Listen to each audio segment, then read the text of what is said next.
So today we'll talk about the 7 factors of awakening.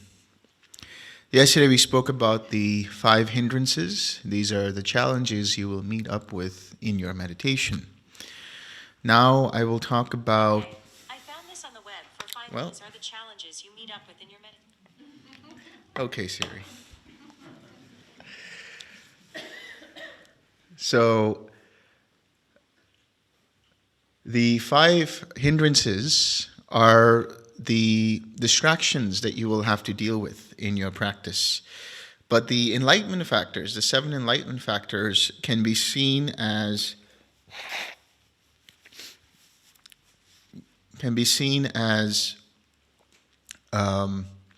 antidotes in some ways to the 5 hindrances. But more importantly, the way to look at how one experiences jhanas as you start to progress on this path is that it is the eradication or the temporary stilling, at least, of the 5 hindrances. So the non-presence or the absence of hindrances, but also the presence and activation and maintenance of wholesome states of mind, which include these 7 enlightenment factors. So what are the 7 enlightenment factors? Mindfulness, investigation of states, energy, joy, tranquility, collectedness, and equanimity. So when we look at these enlightenment factors, there's a reason why they're called enlightenment factors. You require them in your meditation, you require them in your daily practice for the purposes of awakening, for the purposes of letting go and experiencing deeper states that allow you to have profound wisdom and insight that naturally arise. So let's talk first and foremost about mindfulness. Mindfulness comes from the word sati, S-A-T-I, the Pali word sati, which comes from the Sanskrit word smriti. Smriti means to remember. It is the process of memory itself. So in the suttas, actually, you will see in some suttas it talks about how mindfulness is the ability to remember things very clearly. That's one aspect. But it's also the application of right effort. And the first part of that is applying the ability to see and know where your mind's attention is in every moment. So in Majjhima Nikaya 10, we have the Satipatthana Sutta. In the Digha Nikaya, we have the Mahasatipatthana Sutta. The difference between the two is that in the Satipatthana Sutta, it talks about the mindfulness of body, mindfulness of feeling, mindfulness of consciousness or mind, and mindfulness of phenomena. It does the same thing in the Digha Nikaya version, but the difference is that there is a deeper elaboration and explanation of the 4 Noble Truths as part of the phenomena that happens in everyday life. So we talked about mindfulness of body, mindfulness of feeling, mindfulness of mind or chitta, and mindfulness of phenomena. So coming back to this understanding, if you use this understanding that mindfulness is the ability to observe how mind's attention moves from one object to the other, then you can apply it for any of these different foundations of mindfulness, the Satipatthana. Linked to mindfulness is something known as sampajanya in Pali. Sampajanya usually is seen as the ability to see and recognize things as they arise and pass away. But there are deeper layers to sampajanya. It also can mean seeing the links of dependent origination at one level. At least this is what the commentaries might say. But for practical understanding, sampanjanya is just aware of things as they are, right? So in other words, if you're walking, you know you're walking. If you're thinking, you know you're thinking. For those of you who have done other kinds of practices, particularly like the noting practice, this is part of it. Sati and sampanjanya, they come together. Sati is seeing where your mind's awareness is, or your attention is, and knowing what's going on in every moment. Thinking, speaking, hearing, walking, and so on and so forth. So this is part of the sampanjanya.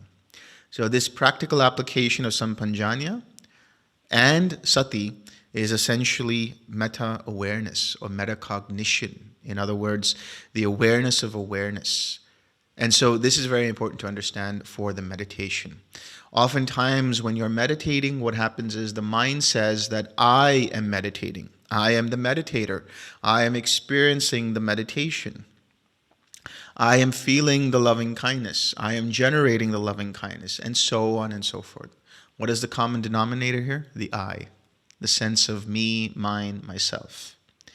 But as soon as you create a space where it's like you are a scientist observing things, you're just observing what's going on. So you're more aware of, okay, mind is experiencing loving kindness. Mind is experiencing this hindrance.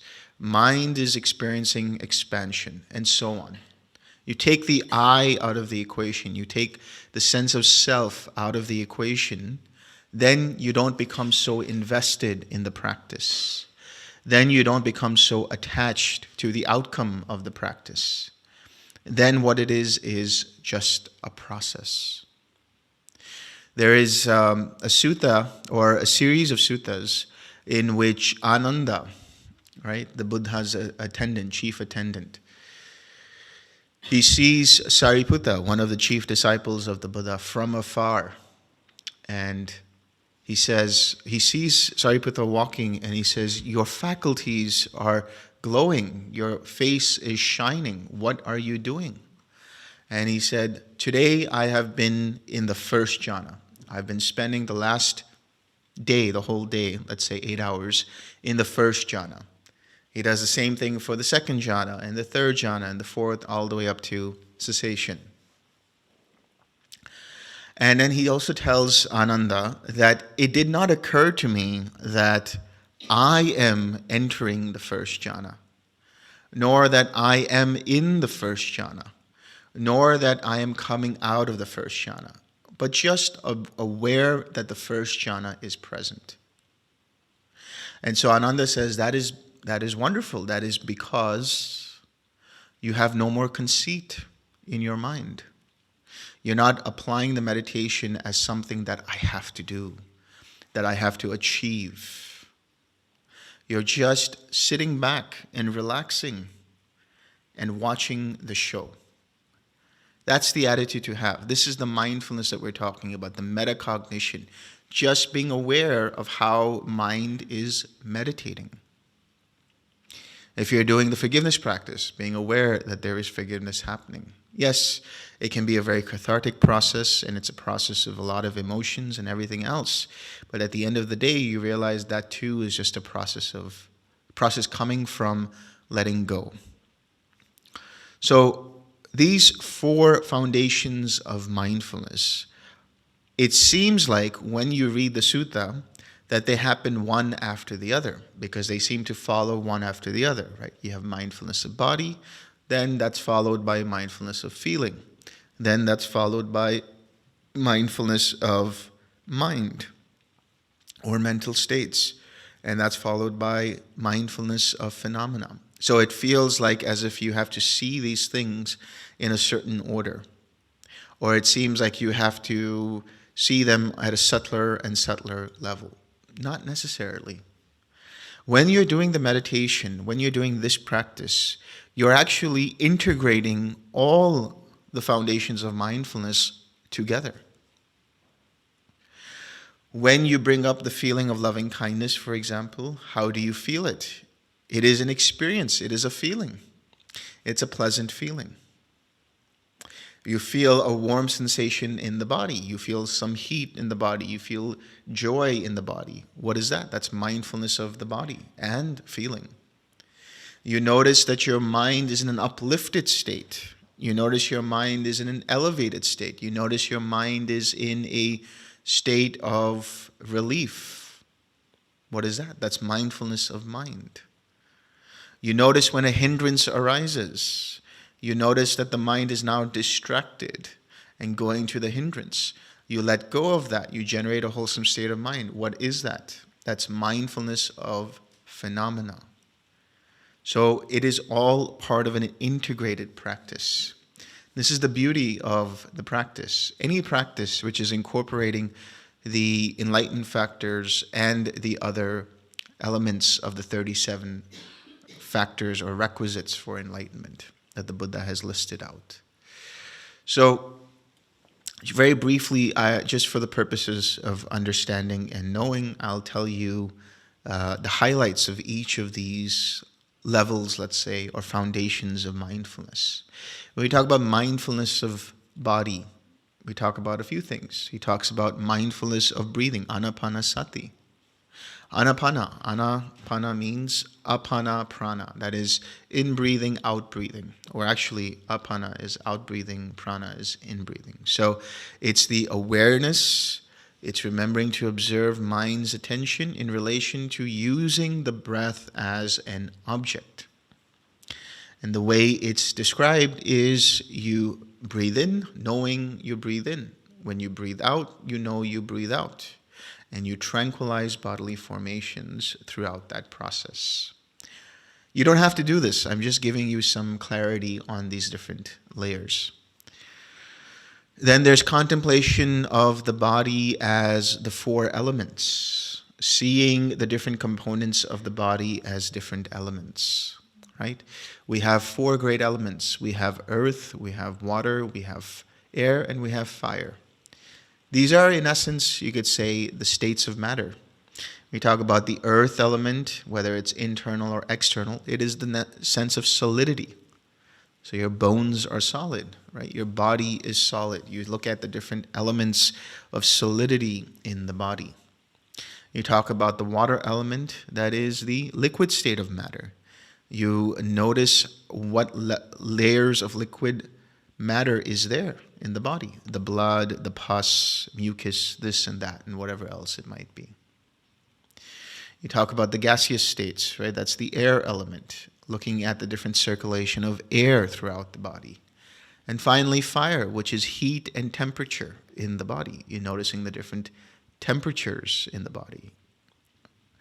So, seeing the body in this way, you start to disidentify. You start to let go of identifying with the body as mine, as me, mine, or myself. Another kind of contemplation is the contemplation of the different bodily organs, the different parts of the body. This was a practice that was prescribed by the Buddha to his son, Rahula. There's a sutta in which Rahula goes to Sariputta and he says, "What should be my object of meditation?" And Sariputta says, "Do the mindfulness of breathing, Rahula. Do the mindfulness of breathing." And then Rahula goes to his father, the Buddha, and he says, "What should I be doing?"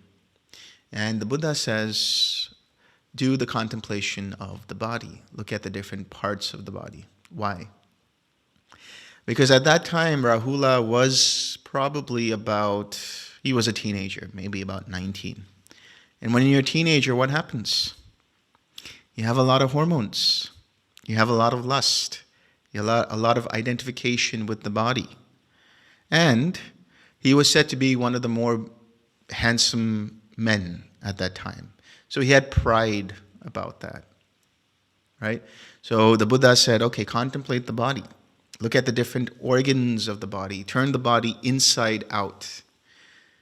Yeah. So take away the skin. What do you have? You have muscle. You have the skeleton. You have the mesentery. You have the digestive system. You have feces. You have urine. You have all of these really disgusting elements of the body. And so you start to let go of identifying with that, taking the body as something that's beautiful.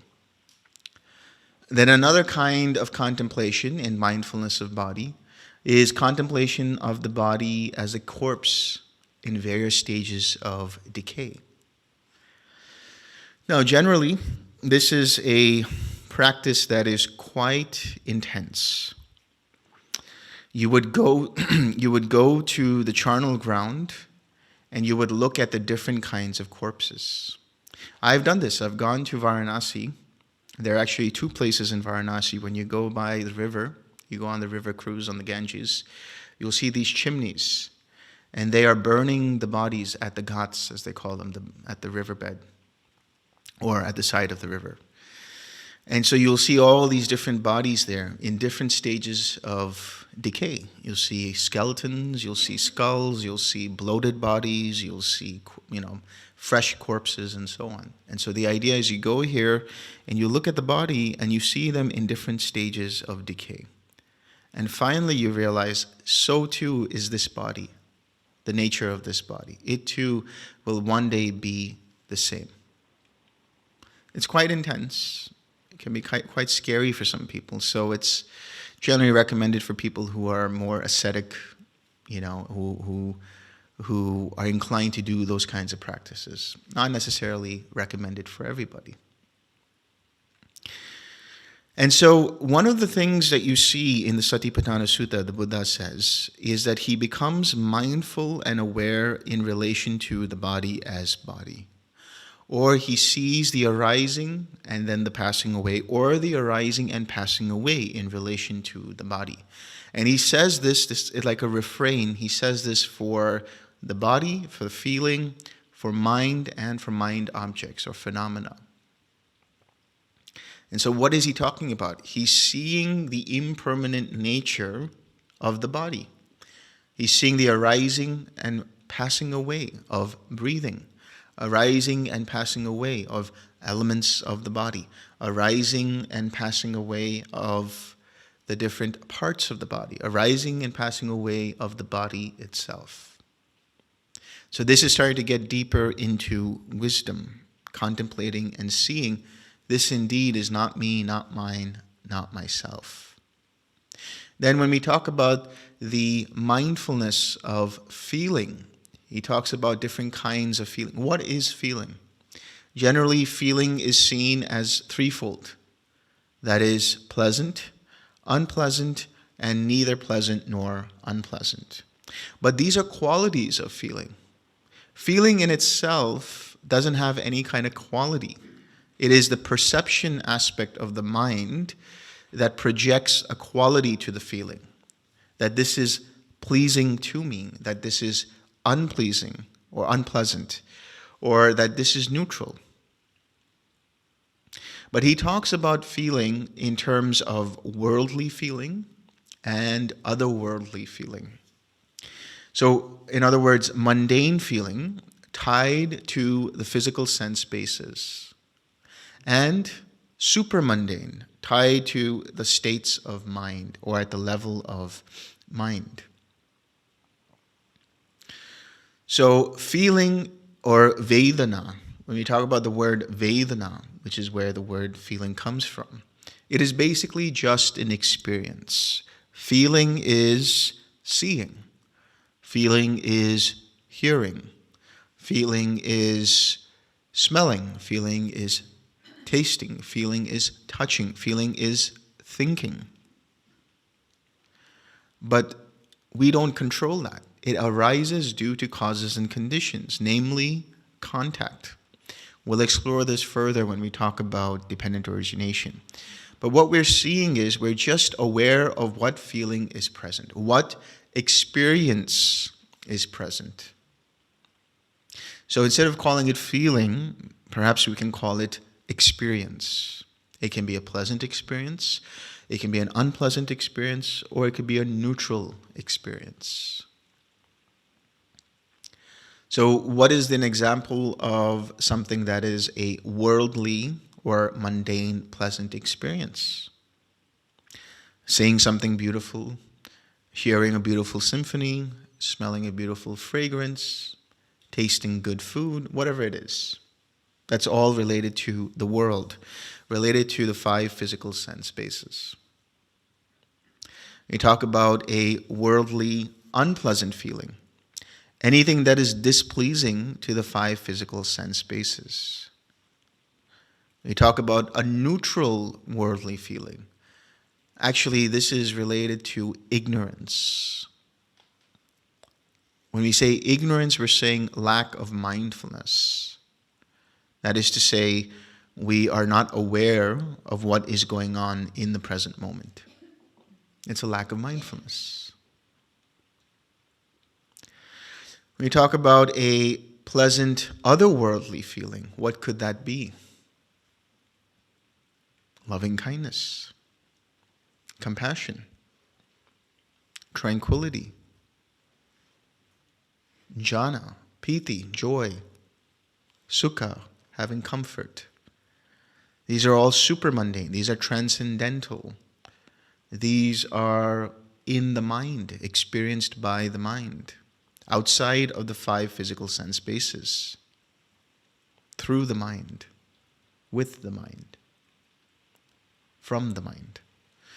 So, what would be a unpleasant, supramundane feeling? A hindrance, a distraction, something that takes you away from your object of meditation. Being uncollected, being distracted, having sensual craving, aversion, ill will, restlessness, sloth and torpor, doubt. Now, this actually goes into also mental phenomena because the 5 hindrances are part of it. But they're experienced nonetheless as an experience, as a feeling in the mind. What about a neutral, supramundane feeling? This would be equanimity. A mind that is able to see things as they are without getting affected one way or the other. Complete balance of mind. So this is already happening. When you have mindfulness and you're observing the meditation in this way, you're aware what's happening in the body. There's tightness in the body, there's tension in the body, there's pain in the body, there's a hindrance in the mind, or there's loving kindness present. This is the way to do it, metacognition. You are just sitting back and observing the movie. You're observing it closely, but you're not getting caught up in it. You're not allowing yourself to identify with it, so to speak. You're not saying, I am experiencing the loving kindness. There is loving kindness present. I am not experiencing the equanimity. Equanimity is present. The mind is radiating equanimity. And so you're just watching mind radiate instead of you being the one who's radiating.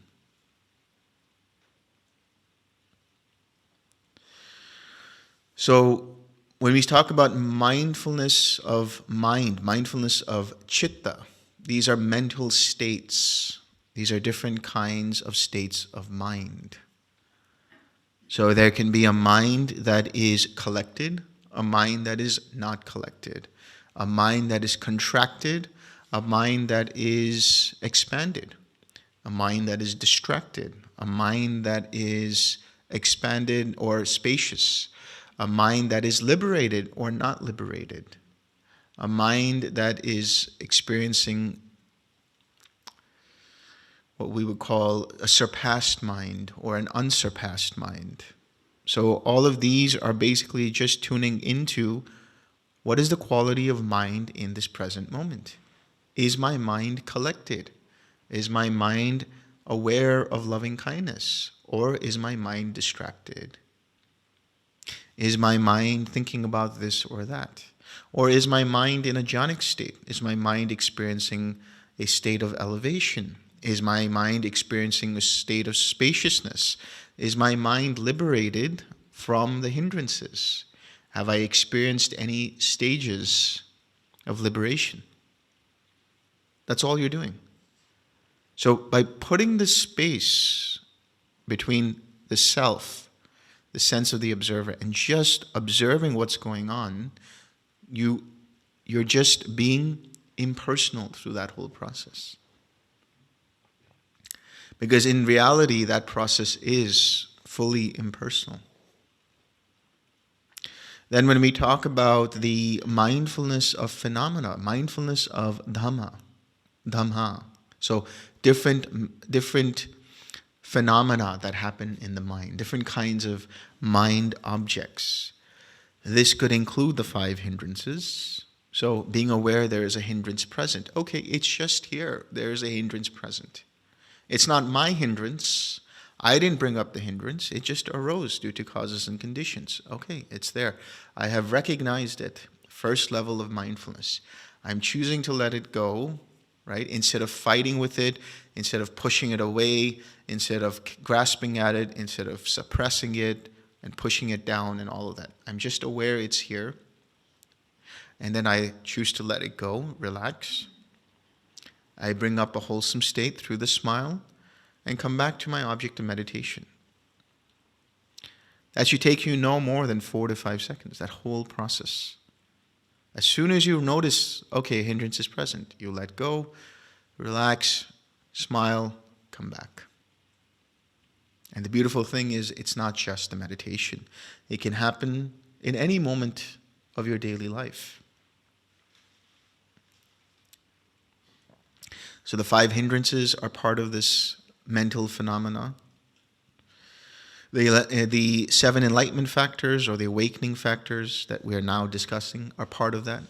What is present in my mind? Do I have mindfulness? Do I have investigation? Do I have energy? Is there more energy or less energy? Is there more joy or less joy? Is there more tranquility or less tranquility? Do I have more collectedness or not enough collectedness? Then there's also the understanding of the 4 noble truths. This happens at a very deep level where you're noticing, okay, here is present suffering. The mind is suffering in some way. Maybe it has some kind of anxiety. Maybe it's sad about something. Maybe it's in grief. Maybe it has a painful feeling. It's noticing this, letting go of that, understanding that the undue attention to it and taking it personally is the cause of it, the 2nd noble truth. Letting that go and experiencing the cessation of that. That's the 3rd noble truth. Every time I do this, I'm cultivating the 4th noble truth, using right effort. So seeing these different kinds of qualities of the mind or factors of the mind is part of mindfulness of phenomena or mindfulness of mind objects. So that's just a brief overview of the foundations of mindfulness.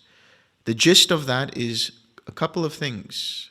Having the awareness of the present moment and keeping space, a distance between the sense of the observer, that which is watching, and whatever is going on in the mind. So that it's not happening to me, it's just a process that's happening. You're like an impersonal observer. That's it.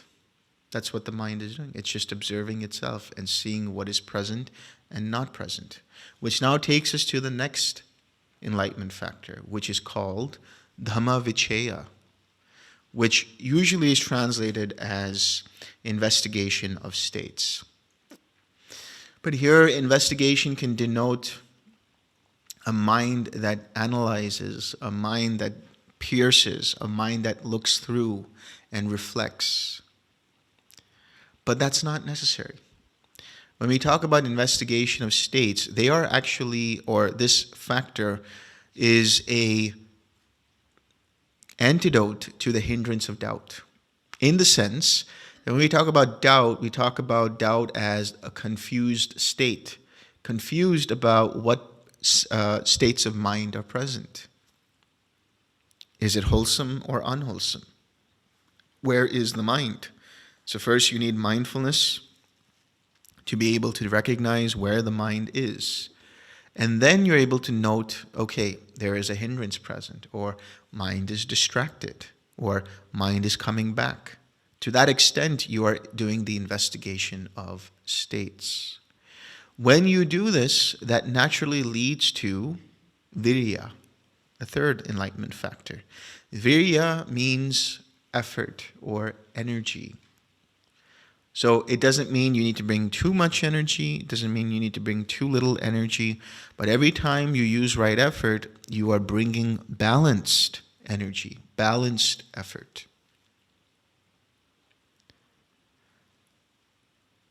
And so when you start to get to deeper levels of mind, where you're getting into what's known as just mind or quiet mind, at that point, there will be things that are happening which are very much below the surface at deeper and deeper layers. And at that point, you make tiny, incremental, microscopic adjustments. And these adjustments are basically like microdosing on these enlightenment factors. What that means is if there's too much restlessness, too much activity in the mind, then you use the tranquilizing enlightenment factors. When there's too much sloth and torpor, when the mind isn't attentive enough, when the mind starts to dull out, then you bring up the energizing enlightenment factors. So I'll explain that shortly, but let's go through this. So energy here, when we talk about energy, it means to make some level of effort. It might mean that you have to bring a little bit more focus. As soon as you're aware and investigating or aware of what state is present, you make the effort to let go, or you make the effort to focus. This naturally leads to what's known as joy. So piti as an enlightenment factor. Joy here can manifest in different ways as a factor of the first and second jhana. Joy can be felt as heat in the body. It can be felt as warmth in the hands. It can be felt as tingling sensations in the body. It can be felt as elation, emotional elation, and so on. But there's another understanding of joy for practical purposes that you can implement in your practice, which means what? This joy can mean interest. When you don't have enough interest in the object of meditation, then it starts to veer into sloth and torpor. But if you bring more interest in what it is that is going on in the mind, to the extent that you're aware, you're present, and you're staying with the object of meditation, then you have balanced joy, balanced interest. So this is an energizing factor. So energy, obviously, and joy are energizing factors. Investigation of states, being more attentive to what's going on. This joy then leads to what's known as passaddhi, which is tranquility, relaxation. And so now we get into tranquilizing enlightenment factors. So passaddhi or relaxation, how do you do that? Sometimes people will ask, how do you relax? What does it mean to relax? Well, you know what it means when you clench your fist. It's tight, it's tense. And when you let go, what happens? You feel relaxation. You feel the tension going away. It's the same kind of quality in the mind, where the mind feels too constricted, too contracted. And so you bring some space by just pulling back a little bit and relaxing and letting go. And you notice an expansion in your mind. This was something that was told by Venerable Metananda. And he talked about doing this exercise and seeing for yourself. If you take your finger and you put it in front of you, you can all try it if you want. You take your finger and you put it in front of you, and you just look at your fingernail. what you're going to notice is there's a certain level of contraction of attention, just pointed towards the fingernail. But if I tell you to let go of that and observe what's going on all around, not the fingernail, but everything else, you will notice a certain spaciousness in your attention, a certain kind of relaxing in your attention. That's the quality of mind that you want to have when you relax. It's ease, it's uplifted, it's relaxed, it's tranquil. This is the tranquility factor. So when you have too much restlessness, when there's a lot of things that are going on, what can you do? You can drop a little bit of relaxation, drop a little bit of tranquility. Just let that go. Take a step back. Keep the mind's attention more expansive. This naturally leads to what's known as collectedness, samadhi.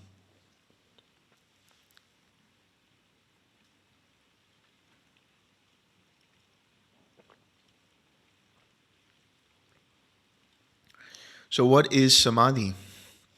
We hear it oftentimes in different traditions, but in the context of Buddhism, in the Dhamma, we have what is known as sama samadhi, right collectedness or right concentration or right meditation, however you want to put it. But samadhi, so dhi here is a short form for buddhi, which means the intellect or the mind. Sama means the same, even-mindedness, being balanced. So another way of looking at it is that the mind is collected, the mind is composed. So part of this is ekagata. Yeah, ekagata means a mind that is unified. The attention remains collected around its object. So this also goes back to keeping that spaciousness or that distance, where you're not looking at the object so up and close and personal. You're just observing it from afar and just allowing your attention to revolve around it, to orbit it.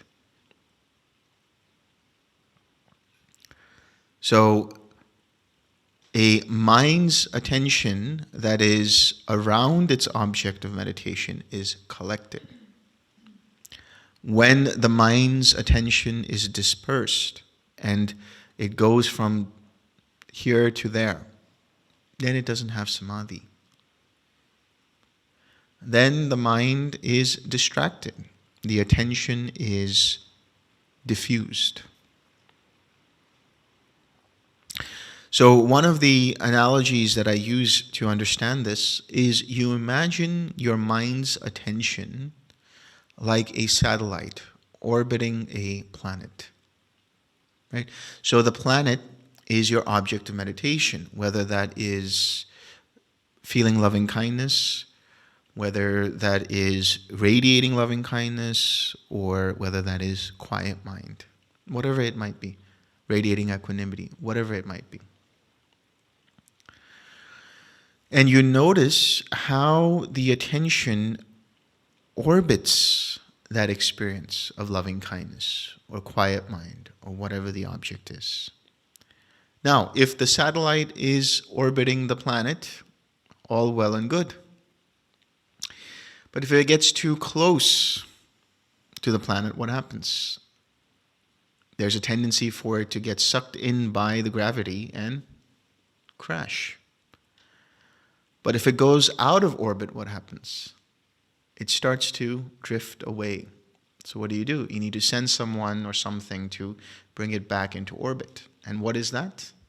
Right effort. Right effort will balance your attention, will bring your mind into right collectedness, using right mindfulness, observing what's going on in the mind. Am I too focused? Am I going too one-pointed towards my object? To the point that I'm suppressing everything else?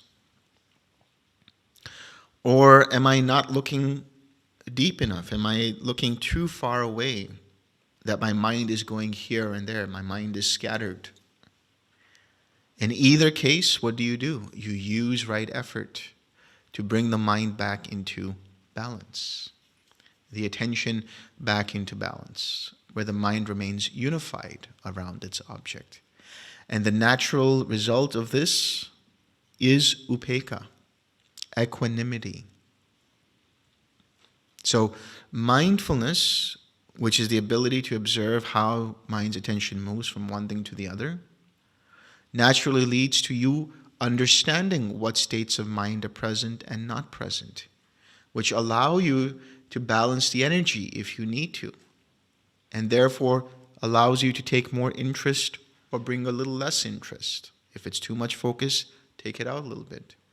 And which allows you to have more relaxation, more tranquility, as a result of which your mind remains more collected. So these are all integrated in the right effort that we do. Every time you recognize a hindrance is present, what are you doing? Now you have brought back your mindfulness. You have recognized that your mind went somewhere else. Your attention has moved. And you have investigation of states. You are aware that your mind's attention is on something else. You have an understanding of that. When you let go and you relax, what happens? Now you're balancing the energy. And you're tranquilizing. You're bringing in some tranquility. When you come back to your smile, what happens? You bring in a little bit of joy, a little bit more interest. You make the practice a little more enjoyable. And then when you come back to your object, what is that? Collectedness. Your attention now again orbits around the object.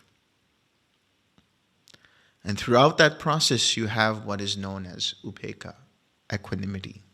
So long as you don't get disturbed by the hindrance where you take it personally. And so long as you don't take the loving kindness personal either, where you say, I need to have more of that. I need to focus more on that. I need to intensify it. Oh, this feels really good. Let me go much deeper. Why? It's there, right? Leave it alone. So this balance of not getting disturbed if it's unpleasant or trying to grasp at it if it's pleasant is the equanimity. And equanimity really just feels like a mind that is very collected, balanced, serene, tranquil, very calm. It almost seems like it's very flat. Not much going on there.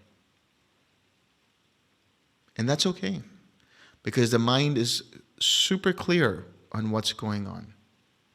And the beautiful thing about these enlightenment factors is that not only are they a linear process in which they lead into the next, but also they are a circular process. That is to say, now that you have equanimity, your mindfulness is rooted in that equanimity. And your mindfulness becomes much stronger. And therefore, your ability to recognize becomes faster, quicker. Your energy becomes that much more balanced. Your joy is that much more pronounced. Your tranquility is that much deeper. Your collectedness is that much more attentive, unified. So this is how you can use the enlightenment factors. In the case of mindfulness, you can never have too much mindfulness. But in the case of the other factors, you can have too much of it. So you need to be able to balance. Not like you have to look for what is present and what is not present. Just if you notice there's too much energy, if you notice that there's too much restlessness, okay. Do a little bit of tranquility, a little bit more collectedness, a little bit more equanimity. If you notice there's sloth and torpor, okay. Investigate, be more attentive of the states that are present, bring a little bit more joy, right? And balance the energy. Bring a little bit more focus. So, as I said, the enlightenment factors can be antidotes for the 5 hindrances. In the case of mindfulness, it's the foundation for everything. You need mindfulness for the other things to come up, for the other factors to come up. So investigation of states, as I said, can be an antidote for that confusion about whether you are in a wholesome state or an unwholesome state. Where is mind present right now? Energy, right, effort, can be a great antidote towards sloth and torpor, bringing in more energy. Joy, right, this is the otherworldly kind of joy that remains in the mind. That's a great antidote for sensual craving, because you notice there is an otherworldly kind of joy, that you don't have to always seek out sensual pleasures. Tranquility can be a good antidote for restlessness. Collectedness can be a good antidote for restlessness again, or even doubt. Because doubt can also have a quality of restlessness to it. Now, joy can also be an antidote for ill will. If you're enjoying things, if you're happy in the meditation, why would you have any ill will? What would you have any ill will towards? And then finally, equanimity. Equanimity is a great antidote towards doubt, because your mind remains balanced. It's a great antidote towards restlessness, because it's tranquilizing. And it's a great antidote towards sensual craving, because your mind is just observing, okay, here's craving present. It doesn't get caught up in it. It doesn't grasp towards it. So this is another way to see enlightenment factors. They are great antidotes for any of these hindrances that might arise. Now, how do you utilize this in the practice? How do you bring them up in the practice? Well, it's simple. Just use right effort. That's it. Because, as I said, these enlightenment factors are all integrated in right effort, in the process of applying right effort. Every time you do this, you are bringing into alignment the different awakening factors. There's nothing more you need to do. Maybe at later stages when you're much deeper, where there's other things going on in terms of an imbalance of energy and things like that, you can just slightly bring that up. For the most part, though, you don't have to do anything, for the most part.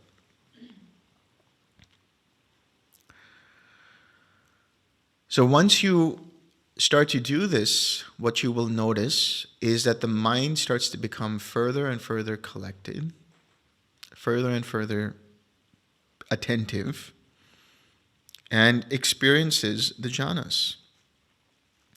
We will explore the jhanas much later, but all you have to understand is when we talk about jhanas, we're talking about a mind that is experiencing deep levels of understanding, deep levels of cessation also, because it's ceasing the hindrances, it's ceasing other qualities of mind that are unwholesome. And it's bringing up and maintaining those wholesome qualities. That's why I say, in order for one to go into jhana, to experience the jhana as we would experience the jhana through this practice, which is, let's say, relatively lighter than maybe other practices, which go much deeper, and that's okay. But the whole purpose of jhana is to get to a level of understanding, insight, and ceasing unwholesome qualities of mind.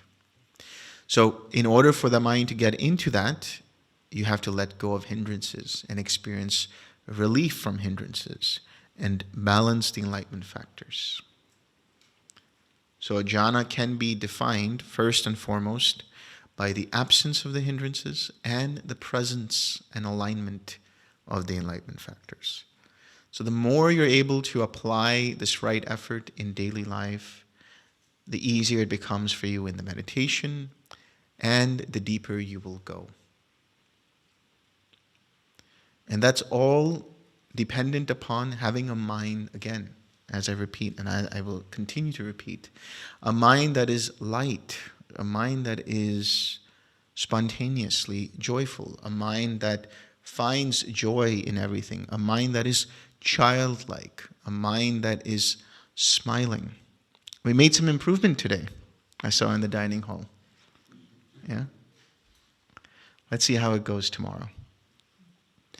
But a mind that is light and always just seeing everything in a very lighthearted way is able to let go and not identify with things, not take things so personally. And in doing so, the mind is able to let go, if it does, much quicker, and then experience deeper insights and wisdom. So, are there any questions?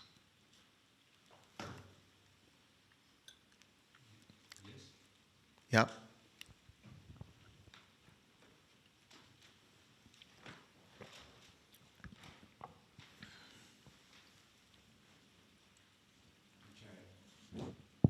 Yeah.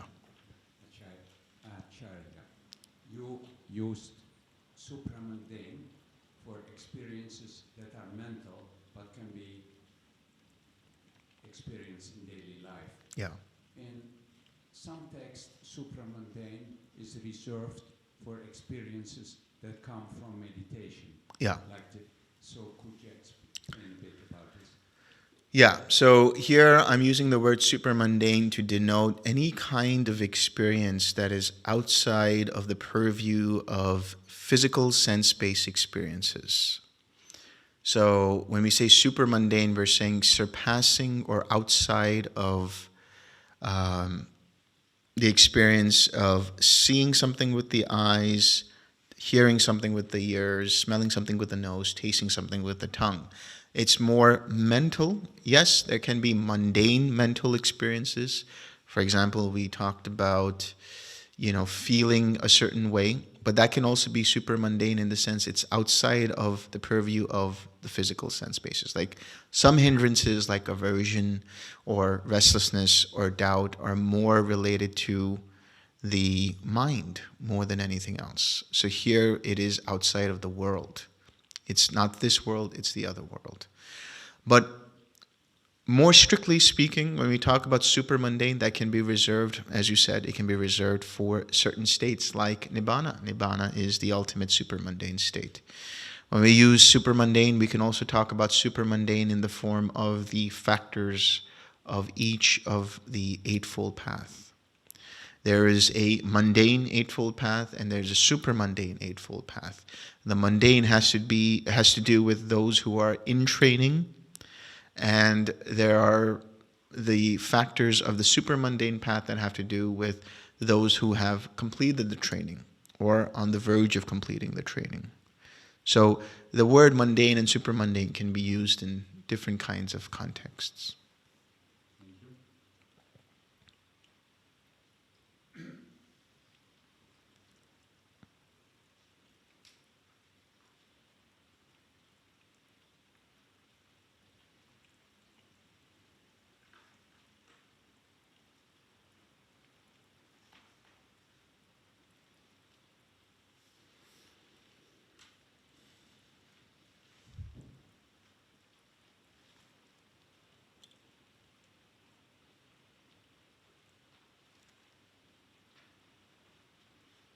Yeah. Can you speak a little more on hindrances that might come up from the physical body, pain in the body? Yeah. So pain in the body, this is a big one. Bhante Vimaramsi would say that pain is usually the last hindrance to go. And it's not the pain that's the problem. It's the aversion around the pain that we have to deal with. Because a painful feeling is a painful feeling, whether it's physical or mental. And so what we have to deal with is how do we identify with the pain? Are we holding on to the pain by identifying and saying, oh, this is my pain and I want it to go away, which is aversion? Or are we saying, okay, there is simply just pain here?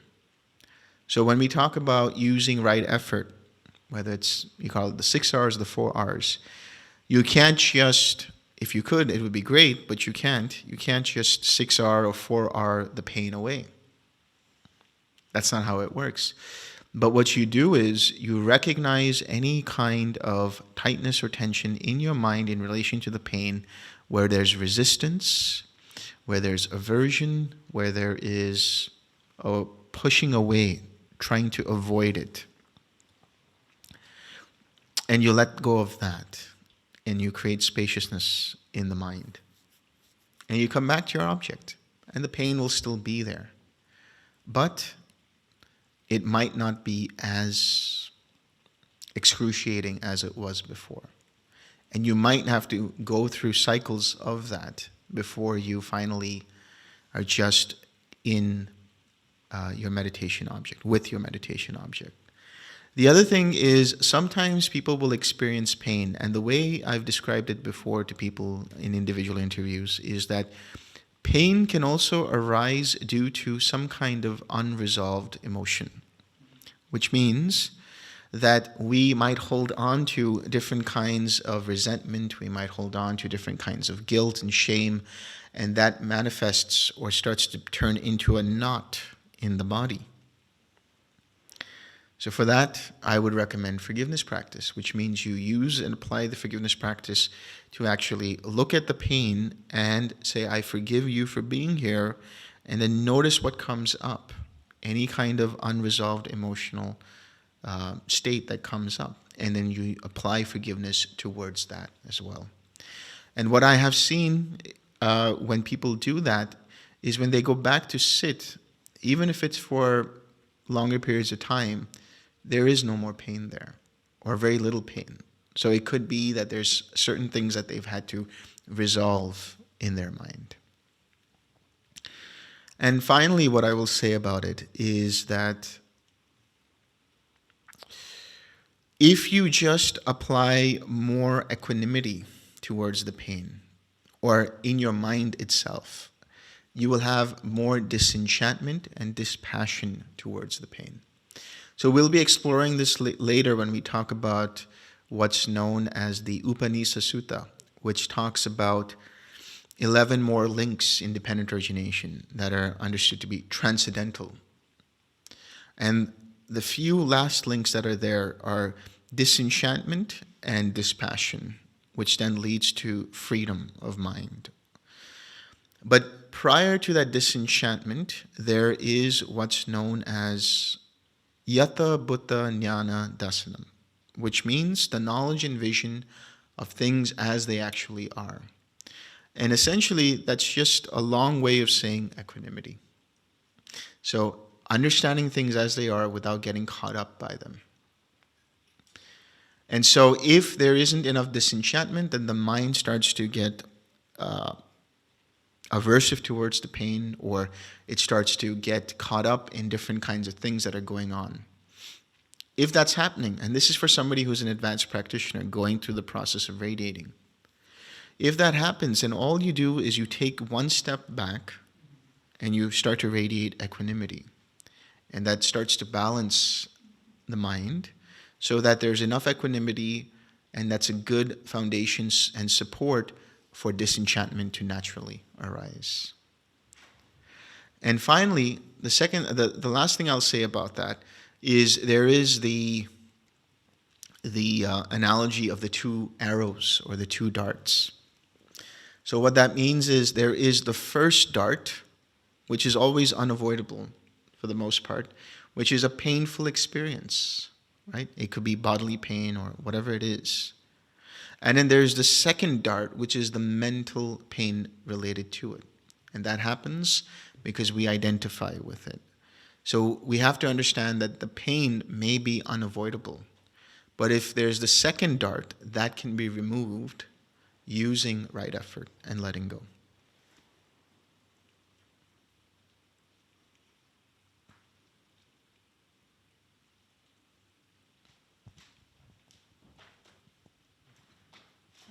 Can you say more about you mentioned at some point, you said the observer and the observed.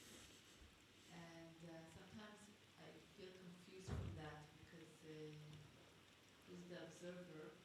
And sometimes in the states that you describe that are more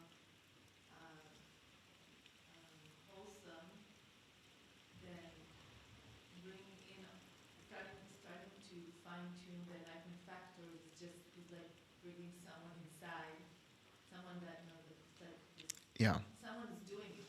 Yeah.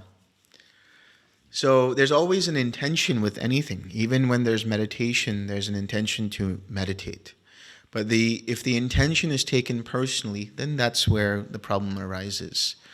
But if you think about it like, maybe you might appreciate this, maybe you might not, we'll see. But like you're a mad scientist, yeah, and you are in your chemistry lab, and you add a little bit of this, and you just pull back and watch what happens. In the same way, when we're talking about this process of microdosing on these different enlightenment factors, it's like you just have an intention to bring that up, and then you pull back and observe how that happens. So it's just for a moment, you're just dropping something in, then you pull back, and you're just, okay, just waiting to see how things manifest. When you do it that way, then there's still some kind of gap. There's still some kind of distance. You're not getting caught up in trying to bring something up. It's just like, okay, there's a little intention there, and now wait and watch.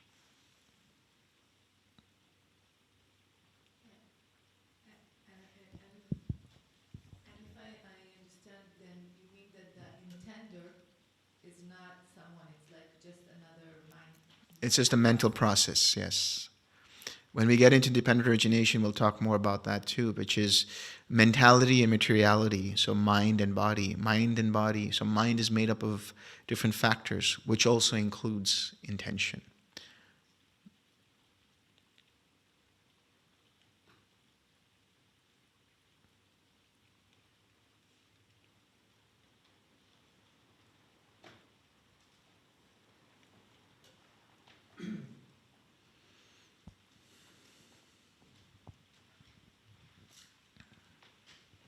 Just to make sure if I understand correctly, so when I have a craving, and then the next step is when the attitude, like the relationship to it occurs, I like it or I don't like it, that's the mind identification, right? So if I notice the craving and relax, by that I break the mind identification, so I don't go to the next chain down the road. That's right. That's right.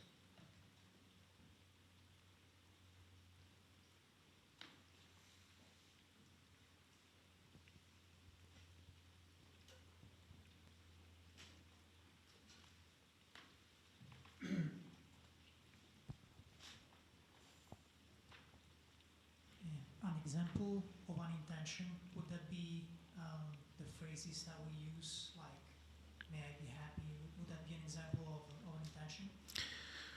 Yes, that would be an example of intention. You bring up the feeling of loving kindness. That's another kind of intention. You have the intention of radiating. That's another kind of intention. Now, when we use phrases like, may I be happy, and so on, that's related to verbal formation. So that means verbal intentions go away after the second jhana. But intention can still arise as a mental experience of bringing up some kind of phenomena like an enlightenment factor or of letting go. That's also an intention of relaxing and letting go and coming back to the smile. So intention is always there, part of the process, all the way until the end when you get to cessation.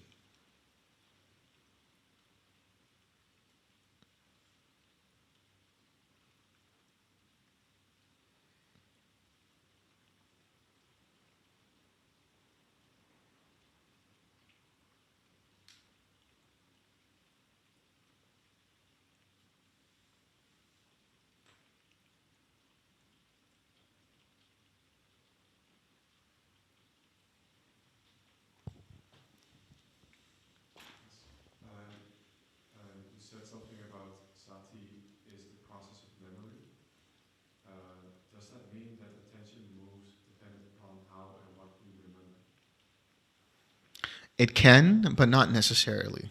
So what that means is sati, in the strictest definition of the word, is essentially memory, to recall something, to remember something, or the process of remembering something. But here, when we talk about sati, we're also saying in conjunction with sampanjanya, which is observing what's going on, is remembering to observe, remembering to be attentive, remembering to come back here to the present moment.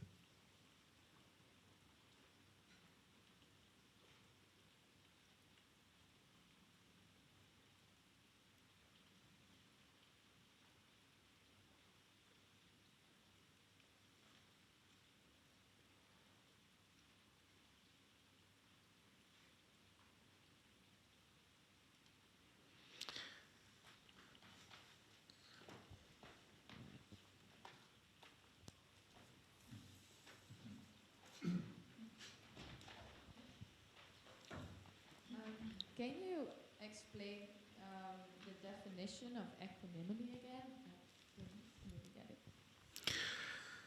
So equanimity is is being able to see things as they are without getting caught up one way or the other. In other words, if it's a pleasant experience, you're aware that the experience is pleasant, but you don't get caught up in grasping at the experience. If it's an unpleasant experience, you're aware that it is an unpleasant experience, but you don't get caught up in trying to push away that experience. If it's a neutral experience, you're just mindful that it's a neutral experience, and you don't get caught up in saying this experience is mine or identifying with that experience.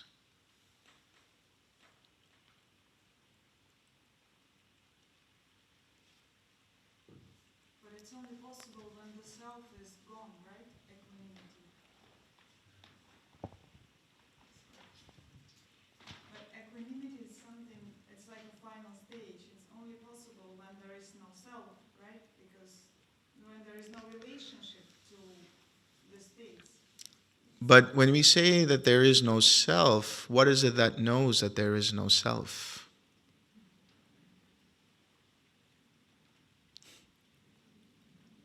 The reason I'm asking that question is because, just understand, we're not talking about that there is no self.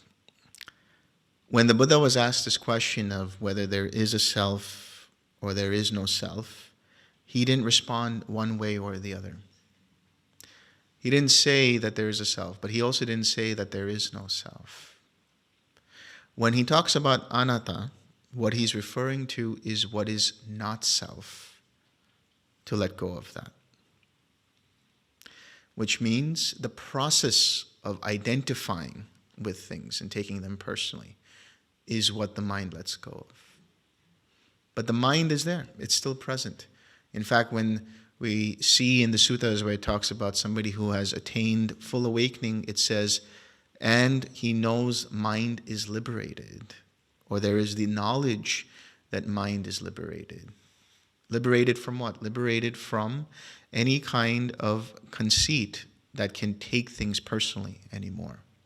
So equanimity here is a mental factor, is an enlightenment factor, is a quality of the mind, is a brahmavihara that you can use as a process of radiating that. So wishing all beings to be tranquil and serene and so on.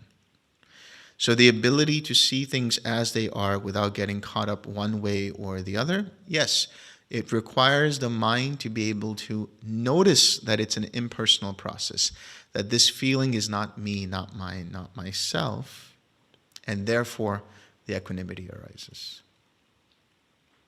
But it's not detachment, or can it be described as detachment or not? No, detachment is something else. Detachment is dispassion, let's say, which comes much later. But you need equanimity first. You need the ability to see that this is an impersonal process and just allow things to be as they are. So the process of allowing them to be as they are is equanimity.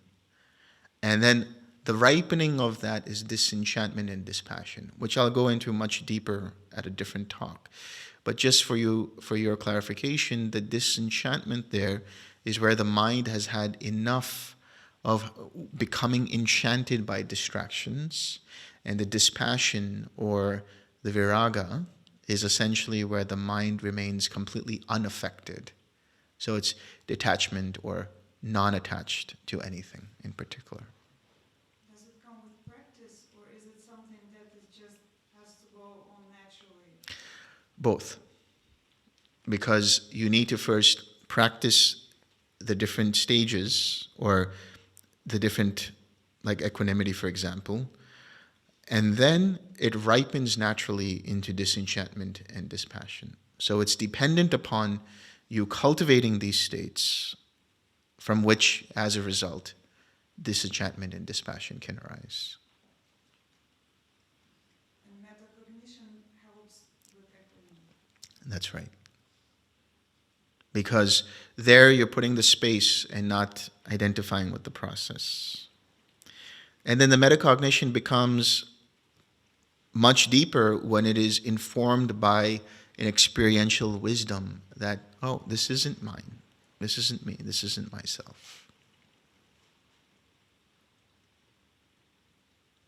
And then the metacognition becomes quite natural. It just is, there's a process going on here, there's a process of meditating going on here, there's a process of whatever is happening in the mind, but I remain completely unaffected by it. I'm just observing. But in my experience, like even with metacognition, there might be a sense of doership, like I'm doing it, and that is also a trap, right? Because it's like, like there is someone doing metacognition. Maybe I'm not doing it right.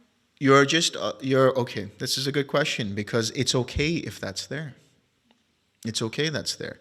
But you're not identifying with any process. See, it's not about trying to kill the self.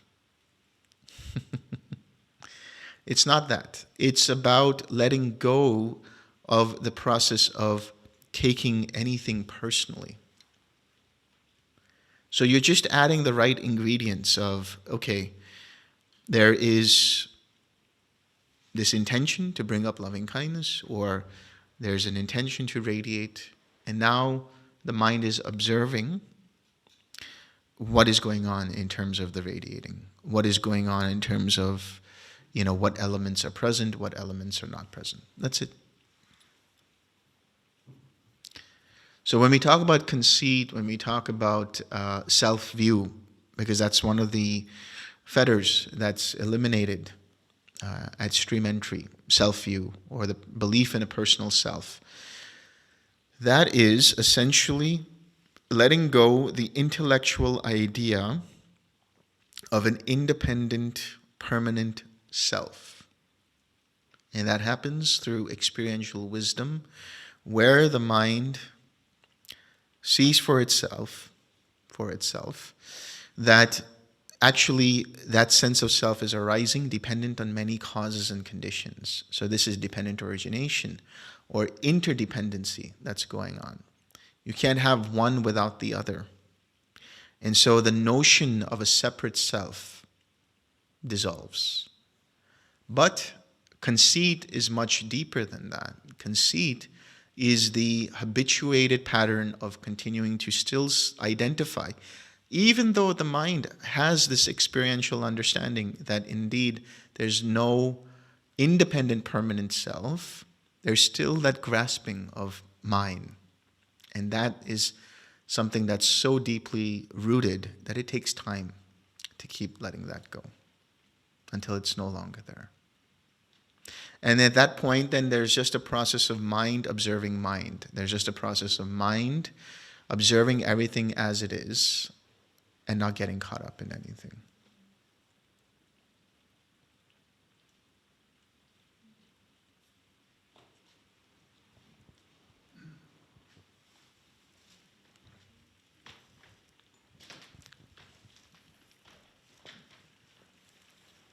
So, so a mind that is free and can and is not already driven by craving and clinging. So what would be the motivations to be in the world? Or like, okay, so if fear does not necessarily put me into automatic response or some unpleasant experience, then what would make me do something in the world? Okay, I mean, I answer to myself that it's values, that it's not pleasant, unpleasant. Right. It's sila. Exactly. But I would like you to tell me how you experience it. So how a mind that lets go of all craving would experience the world would be that I see it as being motivated, to use that word, by two things: wisdom and compassion. That's it. So it's navigating this world through the wisdom that it has accrued through practice and experience of the Dhamma. And it's motivated by compassion to, if it's required, to help in whatever way it is required. Otherwise, that mind isn't motivated by anything else. It just stays dormant. It stays in a state where it just remains in this cessation. It doesn't need to do anything. But the process of karma still continues for that mind. That is to say, it's not motivated by letting go of any kind of karma further. It's just seeing the different karmic streams that are coming in, because there's still the momentum of previous choices and previous intentions that were produced prior to having fully let go, prior to fully awakening. That's why any intention of somebody who's fully awakened is never personally motivated. It's just seeing that there is some kind of karma here and then responding to that karma. Usually it's a process of just, okay, allowing things to unfold as they would. Secondly, when we talk about a mind that is free of any kind of craving, a mind that is fully awakened, it is acting in that sense spontaneously. So it's always intuitive. It's using intuition all the time, which means that it has applied the practice, or you could say it's conditioned by the Eightfold Path, primarily right view. So ignorance is replaced by wisdom or right view, which means any kind of formations that condition that intention are purified of any kind of ignorance, craving, conceit, and so on. But any kind of speech that is used, any kind of action that is produced, any kind of intention that arises is always rooted in the Eightfold Path of including right intention, right speech, right action. And so it won't be motivated by what can this do for me. It's always using intuition to see what is appropriate for the situation, for everyone involved. And sometimes it might seem selfish, and sometimes it might seem harsh, and sometimes it might seem unpleasant to others, because it's like, okay, harsh not in the sense that it's abusive, but harsh in the sense that it might seem cold. Like, oh, they didn't really look into why this person was crying and they didn't do anything about it, or whatever it might be. I'm using a very mundane example. But going back to the intentions and motivations, it's always conditioned by having perfected the cultivation of the Eightfold Path. And so in that sense, it always is seemingly spontaneous. Because it doesn't act out of like, an eye for an eye. It doesn't act out of like, this is unpleasant, so I'm avoiding it, or this is pleasant, and so I'm grasping at it. So yes, you're right about that. Ethics or morality, sila, is the bedrock for that mind. And everything else related to it is the Eightfold Path. So how does it navigate through this world? What does it do to navigate through this world? Well, it still needs to survive. It still needs to eat, right? Biologically, the body still requires food and things like that. It needs the four requisites. It needs food, shelter, clothing, and medicines. And so it can seek some kind of a sangha, for example, or it can seek some kind of place that it can get that, just for the benefit of keeping the body alive. But outside of that, it's not motivated by anything else.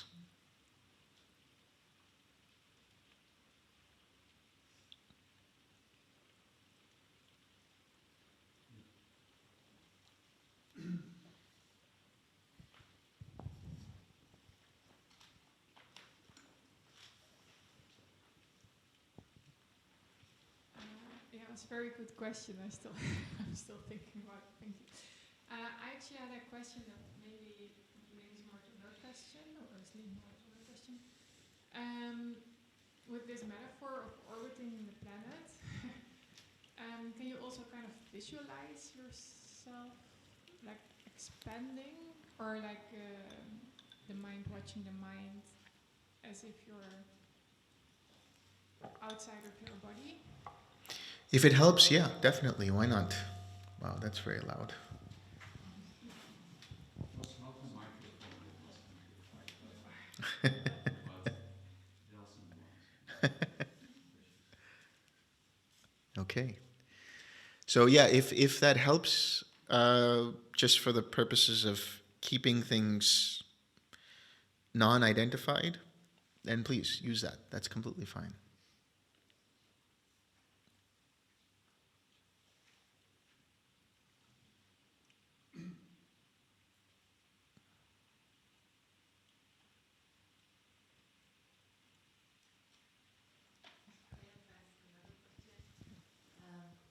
So continuing my previous question and your answers, thank you. Could there be a situation where this mind in a complex situation will also apply like violence, or not violence, but apply like to stop something, or I mean, is this something that's within this mind's ability to, in looking at the bigger picture, to save more people from a compassionate stance, to also be violent, not violent, but to, I don't know how to say it, not aggressive, violent. Yeah. Do something that is actually breaking the first person. Okay. So I'll illustrate this with an example of Moggallana.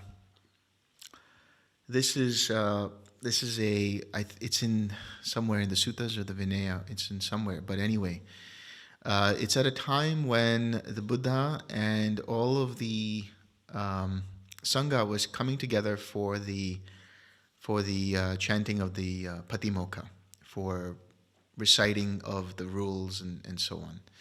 And the Buddha was sitting there and he says, I'm not going to chant. I'm not going to start this because there is someone among you who is not actually wholesome. And now the interpretation is maybe he's not a monastic, he's acting like monastic, he's coming in and all that. So Moggallana, having surveyed the minds of everyone, finds out who that actually is. Now this is how the story goes. So he goes to that person and he says, please leave. Otherwise the Buddha will not be able to continue with the recitation of the Patimokkha and we can't continue with our ceremony. So this person says no, and he stays there. And Moggallana, again, tries to tell him to leave.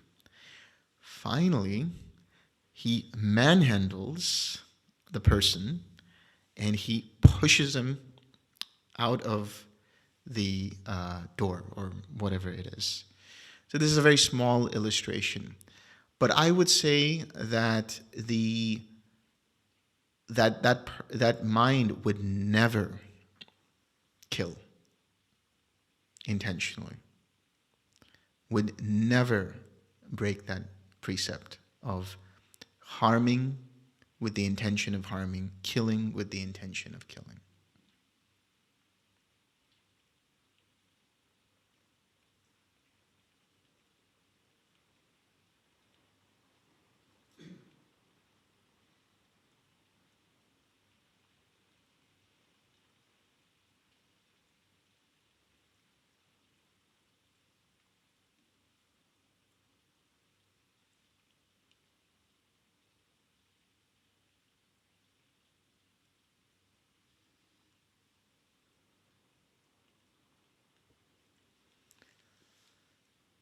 If there are no more questions, we can share some merit.